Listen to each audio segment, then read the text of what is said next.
Donc je m'appelle N. Tebin et je suis critique de cinéma. J'écris dans Positif sous le pseudonyme de Yann Tobin. J'étais très cinéphile déjà gamin, adolescent. Et du coup, j'enregistrais le son des films. J'enregistrais le son des films dans les salles, parfois avec un micro. Et ensuite, avec un câble, j'enregistrais le son des films à la télé qui passaient. Et je me repassais les bandes son. Et très souvent, évidemment, les films ils commencent en général, enfin les films classiques, par le générique de début où il y a de la musique. Et entre ça, plus les BO que j'achetais en vinyle à l'époque, et où on commençait à redécouvrir toutes les grandes musiques de films, notamment américaines ou françaises, qui étaient réenregistrées avec des orchestres et tout. Entre ces BO et les films enregistrés en cassette audio, ou même en bande 625, voilà, pour moi l'amour du cinéma est lié à l'amour de la musique de cinéma. On fait souvent à Positif des entretiens avec des compositeurs, on fait souvent des dossiers sur la musique de film. Par ailleurs, j'ai une passion depuis toujours qui est la comédie musicale, donc, qui est des films avec de la musique intégrée au récit, mais sur la musique de film, la musique de fausse, en général, on fait aussi des études, des essais, et j'ai écrit. Je ne suis pas un spécialiste de musique de film. Moi, je suis un critique de cinéma qui s'intéresse à tous les aspects du cinéma, donc y compris de la musique.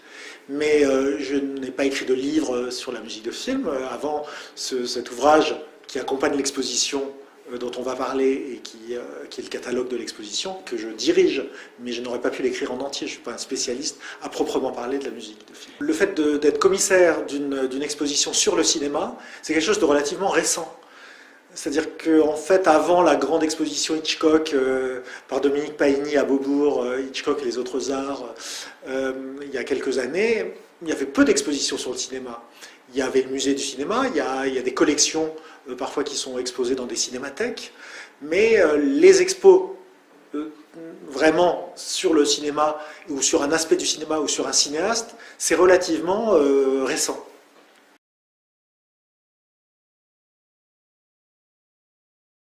Le vrai pari du contenu de cette exposition, c'est de faire tenir dans un espace qui est confortable, puisqu'il y a quand même 700 à 800 mètres carrés, mais qui est quand même restreint par rapport à l'immensité du sujet. Traiter de tous les aspects musique et cinéma revient finalement à traiter de toute l'histoire du cinéma. Puisque il y a finalement, quand on y pense, peu de musique, c'est plutôt l'exception, peu de films sans musique.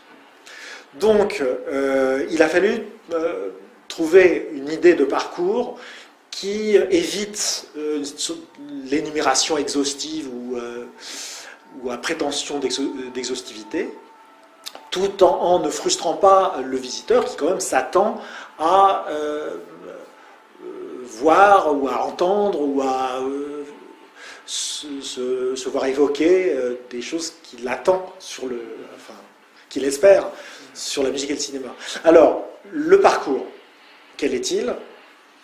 L'idée maîtresse du didactique du parcours, c'est que la musique peut jouer un rôle et peut intervenir à toutes les étapes de la genèse d'un film, de la réalisation d'un long métrage. C'est-à-dire que la musique peut intervenir parfois même avant que le scénario soit écrit. Elle peut intervenir au moment du scénario s'il y a des scènes où elle joue un rôle. Et je ne parle pas uniquement des scènes, des biographies de musiciens, comme Amadeus par exemple, ou de comédies musicales qui seraient adaptées de la scène ou de films opéra. Mais si on prend, je ne sais pas moi, L'homme qui en savait trop de Hitchcock, les deux versions, il y a à la fois une chanson et un concert qui ont un rôle très important, alors que c'est un film policier. Donc la musique peut intervenir dès avant le scénario, ensuite pendant l'écriture du scénario.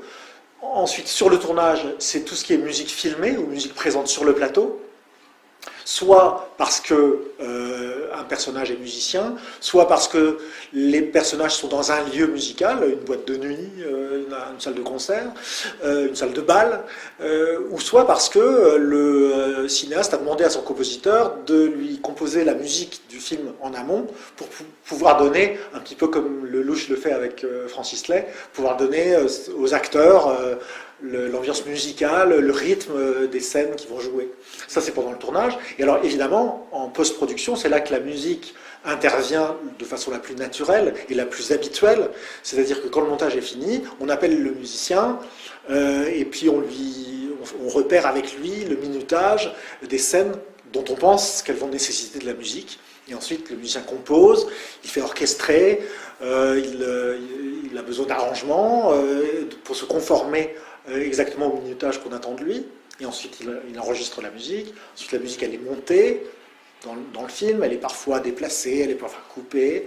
Elle doit être mixée. Alors, c'est tout le processus de post-production qui est parfois tellement frustrante pour le musicien qui voit sa musique un peu trimballée, sous-mixée ou coupée sans qu'il ait son mot à dire.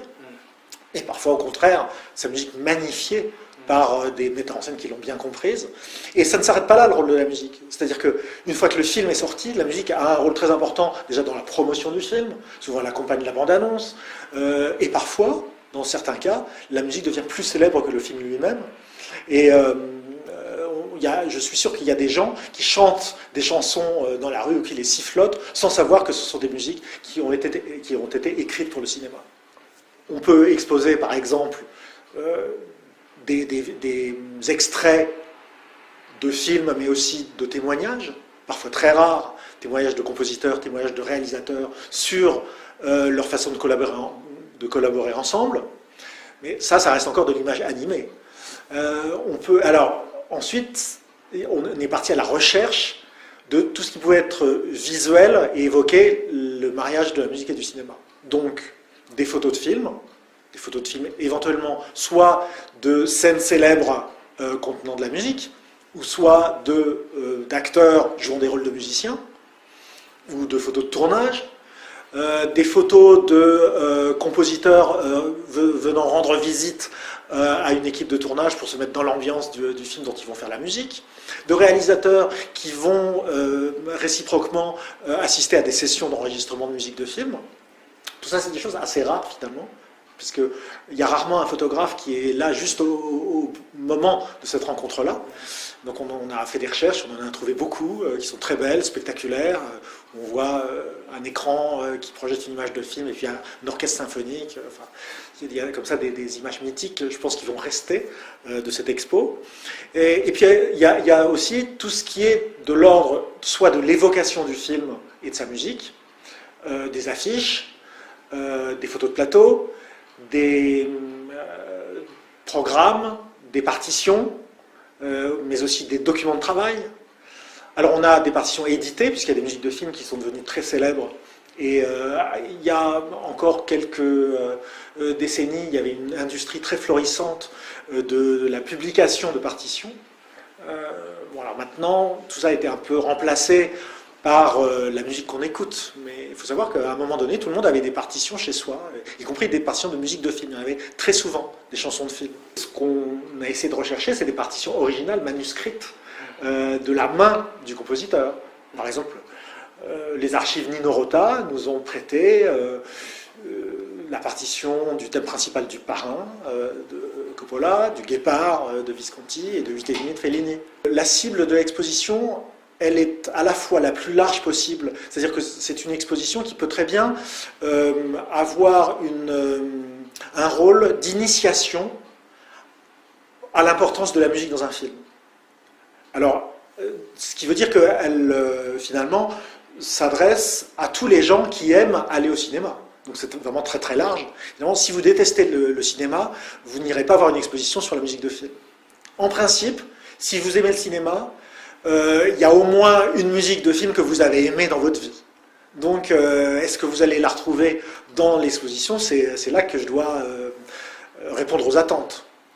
Par contre, je veux aussi que ceux qui s'y connaissent mieux, les spécialistes, les professionnels même, y retrouvent un petit peu de leur identité ou de leur travail ou de la façon dont leur art peut se mélanger à un autre art. si c'est un compositeur, la façon dont il peut dialoguer avec le cinéma, qui retrouve ce dialogue dans l'exposition, et de la même manière les réalisateurs.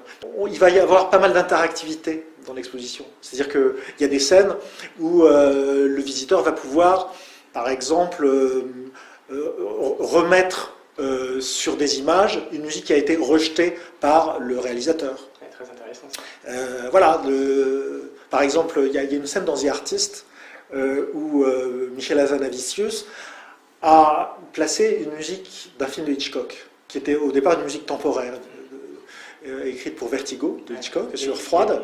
Et finalement, cette musique temporaire est devenue définitive pour juste une scène du film, pour laquelle la partition magnifique de Ludovic Bourse n'a pas été retenue, juste pour cette scène-là.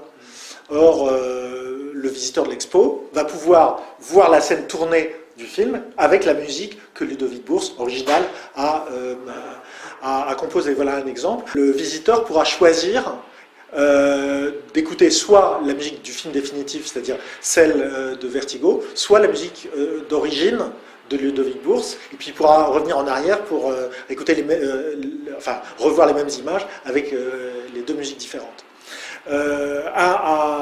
Dans une autre salle qui est consacrée au mixage, on va avoir 3 séquences de films relativement récentes où le visiteur pourra surmixer ou sous-mixer la musique. Il pourra par exemple enlever les dialogues et ne laisser que la musique, ou il pourra enlever la musique et ne laisser que les bruits et les dialogues. Voilà. C'est très intéressant ça. Oui, et du coup, notre but, c'est pas uniquement le plaisir du spectateur, parce que c'est vrai que l'exposition se termine par une grande projection d'extraits où la musique joue un rôle important.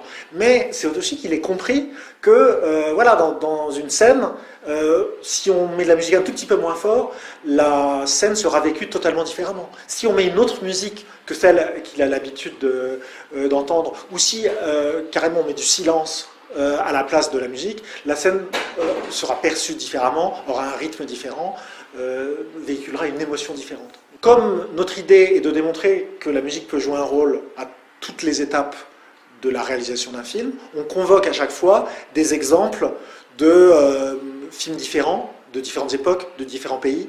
Alors c'est vrai qu'on est majoritairement franco-américain, parce que la musique hollywoodienne a aussi historiquement imposé ses canons, qui sont parfois critiqués, et que la musique de cinéma française a parfois remis en question ces canons-là. Donc ce dialogue est présent dans l'exposition, mais c'est vrai qu'il y a aussi beaucoup de musique de films italiens, ou de compositeurs italiens. Parce qu'il se trouve que la musique, la musique est facilement internationale.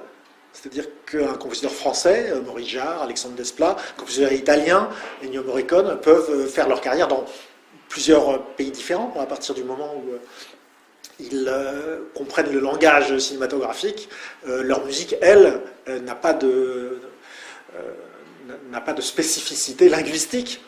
Donc voilà, à chaque fois qu'on en a besoin, on va convoquer un film de telle ou telle époque, de tel ou tel pays, et on essaie de rétablir un petit peu un équilibre dans une grande projection finale où il y aura aussi des extraits de films indiens, allemands ou japonais. L'histoire du cinéma est tellement vaste et les exemples sont tellement extraordinaires dans les années 30, 40, 50. Il y avait ce piège d'être entièrement passéiste et tourné vers le passé. On a essayé de rétablir, aussi bien dans les témoignages filmés que dans les exemples qu'on a pris, des films récents. Par exemple, à un moment, on a un écran qui passe des génériques de toute l'histoire du cinéma, enfin des années 30, on va dire, jusqu'à aujourd'hui, et qu'on a des génériques récents. On a le générique de Drive, on a le générique de Dans la maison de François Ozon, parce que j'ai trouvé intéressante sa collaboration avec Philippe Rombi. La collaboration aussi, à un moment, on a un espace sur les grands tandems cinéastes-compositeurs, avec des entretiens croisés. Donc on a des extraits d'une masterclass d'Alexandre Desplat avec Jacques Audiard qu'il a fait à Cannes il y a quelques années. Dans la grande projection finale, on mêle aussi bien des extraits de La fiancée de Frankenstein que d'un film de Terrence Malick avec une musique de Hans Zimmer, ou qu'un dessin animé de Walt Disney, ou français, Le Roi et l'Oiseau par exemple. Voilà, donc on a essayé de prendre un petit peu dans chaque genre, mais c'est vrai que finalement, quand on aborde un sujet aussi vaste, on est obligé de picorer. Ce qu'il y a, c'est qu'on a essayé d'éviter la fragmentation ou de la mosaïque. C'est-à-dire que quand on est dans un exemple, on le suit quand même jusqu'au bout, quitte à citer d'autres films, mais qui ne sont pas pris vraiment en cœur d'exemple.